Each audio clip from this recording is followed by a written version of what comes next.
The Arlington National Cemetery writes on its website that they do not anticipate holding another event like this in our lifetimes. A once-in-a-100-year opportunity to approach the tomb and honor the unknown soldiers. From Arlington, Virginia, I'm Zhihan Jiang, Medill News Service. Professor Fialet said the fine particles potentially carrying coronavirus could linger in the air for 2 to 4 hours. This means that even if I'm alone in the room without proper masking, I could still be infected. Not all AAPRs are okay, especially when it comes to abortion. According to the Center for Migration Studies, 1 out of 7 Asian Americans are undocumented immigrants.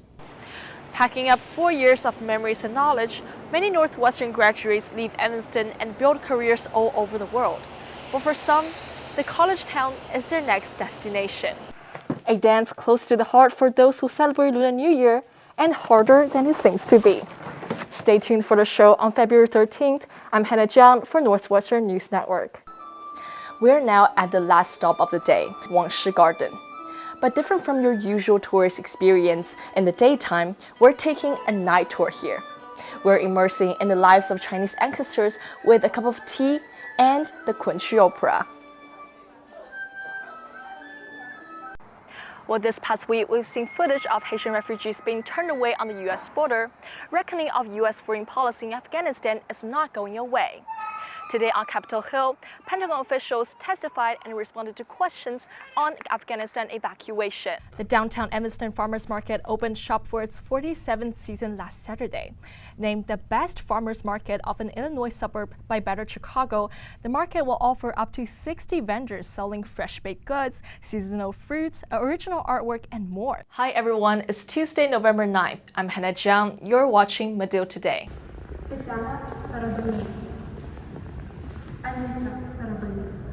Names of perished Ukrainians read one after another, followed by moments of silence. At the Alice Millar Chapel, Evanston and Northwestern community members pray for lives lost. Son, my darling, it's March 13th today, and we are still alive. Irina Patrick, a vigil organizer, read text messages sent from a Ukrainian mother in Mariupol to her son. It's so revealing of how much she loves her son. The day before the vigil, Patrick reunited with her own mother who went to Ukraine to take care of Patrick's grandmother. I wrote to my daughter, no matter what happened to me, be strong and follow your dreams. I love you very much. Kutkovska was relatively safe staying close to Lviv in western Ukraine, yet seeing the atrocity with her own eyes as refugees flooded into western Ukraine. How Russian people who live together in the Soviet Union right now can kill us. What for? What for? After 6 weeks, Kutkovska had to come back to the U.S. for work, but her mother refused to leave Ukraine. She said, "This is my land." Kutkovska took a video of her mother who kept saying, "For Ukraine, for people, for liberty." This candlelight service was beautiful, so grateful that I got to be here, take part in it. The vigil organizer Northwestern for Ukraine has raised more than $15,800, but they're not stopping. Although things are looking slightly better, there is still a war on Ukrainian soil, and the issue has not gone away. Prayer and love, remembering the bravery that lit up the night. Zhihan Jiang, Northwestern News Network. Packing up 4 years of memories and knowledge, many Northwestern graduates leave Evanston and build careers all over the world.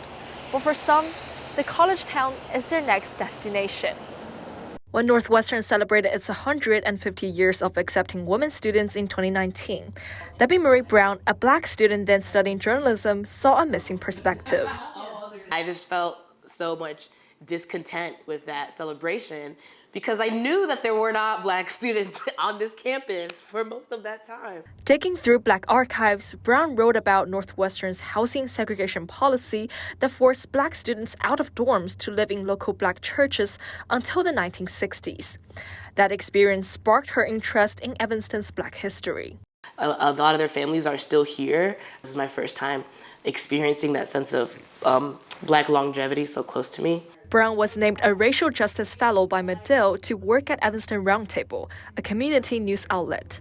She covered Evanston's reparations project that addresses historical harm the city inflicted upon Black Evanstonians. This job is literally perfectly suited for me, and I never thought about working in Evanston. As a sophomore, Robinson Marcus, Weinberg Class 2019, took part in NU's Brady Scholars Program that applies discussions of ethics to local communities. Their cohort tackled housing affordability in Evanston. I personally believe that housing is a human right. Housing affordability stuck through Marcus' college path. He continued his research with NU Center of Civic Engagement and launched Evanston Development Cooperative in his senior year. Now 3 years old, his company builds accessory dwelling units in people's backyards across Evanston to drive down housing costs. It's been really meaningful to build out and become an organization that I believe is fundamentally embedded in the community. Giving back to the community that nurtured generations of wildcats. Zhihan Jiang, Northwestern News Network. More than 50 female beach employees signed a petition in 2020 alleging sexual harassment and sexual assault by their fellow staff members on the Evanston lakefront, calling it a boys' club. I mean, ever since I started working there, I just kind of was aware, was witness to like this sexist attitude. Anna Frederick started as a gate attendant in 2017 at the age of 17. In 2019, Frederick said a male worker frequently made inappropriate comments toward her and her co-workers. You know, I would check the schedule before coming in to see like, oh gosh, I'm working with him again. Frederick said the former recreation manager Ray Donor contacted her and some other female workers to ask questions about that particular male worker's behavior in 2019. 2 years after the allegations, the city asked a law firm, Salvatore Prescott Porter & Porter, or SPPP, to conduct an investigation. The investigative report published in February revealed that the Evanston Human Resources Department told Donor in 2019 that there was little they could do because the harassment happened off campus, which means after hours or not on the city's property. And the Parks and Recreation Department should look into it themselves. Donor told SPPP that he had no training to do such investigations. Donor met with the male worker and gave him verbal warning. The male worker was hired back the next season. Displayed the message that, you know, our concerns don't matter, like our safety at work doesn't matter. That was the tipping point for Frederick. Along with 3 other girls, Frederick drafted a petition demanding an apology and policy changes from the city of Evanston.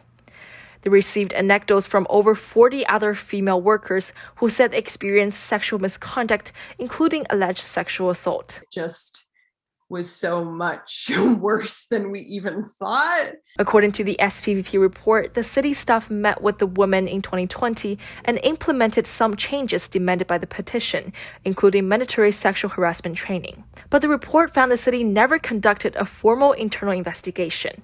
Frederick said another individual accused by some women in the petition was rehired in the summer of 2021. That was when Frederick contacted news outlet WBEZ. Deny, deflect responsibility, undermine us. And I was like, nah. I'm like, no, no, not again.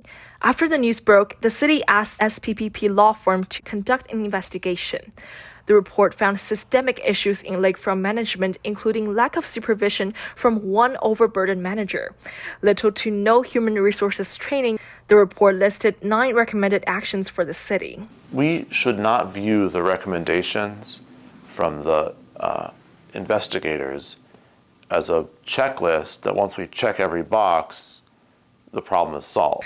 In early May, the City Council approved a new full-time human resources manager position dedicated to the Parks and Recreation Department. Mayor Bez said a data tracking system to record employee complaints is being implemented, so that we don't have to rely on memory and guesswork. Long due changes to the lakefront management. All eyes are on the city if it will ensure a safe beach for all workers going forward. Zhihan Jiang, Northwestern News Network.